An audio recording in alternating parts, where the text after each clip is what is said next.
All right, so I'm pretty late on this one, but it needs to be talked about in case you guys haven't seen it. The rule back in January, the two-man crew rule, the FRA actually submitted this to, the FRA submitted this final rule to the train staffing to the U.S. Office of Management and Budget, OMB, for review of the final rule potentially being released in March. So this is the FRA rule of a two-man crew.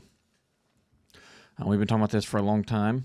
Of course, the carriers aren't happy, and I just wanted to read to you their argument here. You remember this was in January. This was before anything that really came out, from my understanding, from like NS's the Safety New Deal or whatever else. But it said, but the railroads say such regulation isn't needed because its safety benefits are unproven. We have disproven that saying right there plenty of times. East Palestine is the that is the proven fact. Proven that a conductor, an engineer on the head end, saved lives, period.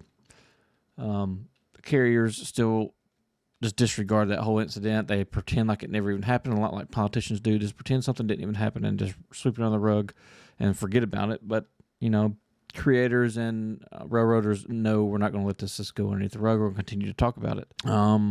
But it says, and the regulation may stem future technology advancements, a.k.a. manless trains. This is a real thing. And this will absolutely stop it. And sorry, but keeping... you're not going to have a monopoly all to yourself ran by a bunch of kids fresh out of college. You need men and women out there working on the rails to switch rail cars to serve customers. It can't be done all by AI or robots. Trip Optimizer sucks bad enough as already, and PTC isn't too great either. Still, from my understanding, PTC still does not run smoothly, even though we're in 2024. I can literally type something on my computer and tell it to generate something. Generate code for a website and all this stuff, and WebTech can't get it right.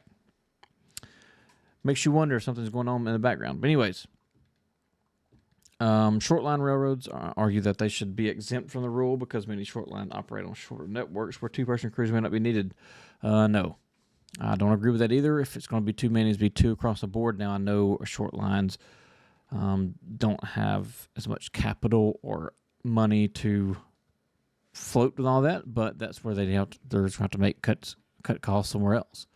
And unfortunately, they'll probably try and cut costs on like track maintenance and stuff like that. And now I have a short line right next to my house, and they just had a massive derailment, and they spilled cement all over the place. And unfortunately, I don't know exactly when it happened and how long it took for someone to be notified, but they have a man-based conductor that who knows how far away they were. Whenever the train went to emergency, the engineer couldn't do nothing. He's just sitting there until the conductor showed up and found the derailment. That'd be another proven instance if that conductor wasn't around here. That you need someone on the head end. But I don't think short lines should be exempt from this, especially on the road. I know they say they may travel less distances, but RJ Corman or whatever that company's name, their network's pretty big, and it doesn't matter if you're traveling 50 miles, 100 miles, whatever. You're still going through densely populated neighborhoods. You still need someone on the head end, and you're still hauling dangerous materials. That's the bottom line. Have someone on the head end. Two people on a head end.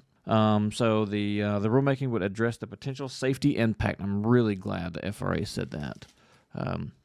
Address the potential safety impact on one-person train operations, include an appropriate measure to mitigate accidents, impact, and severity, and a patchwork of state laws concerning minimum crew staffing requirements. This rulemaking would address the issue of minimum requirements for the size of train crews depending on the type of operations.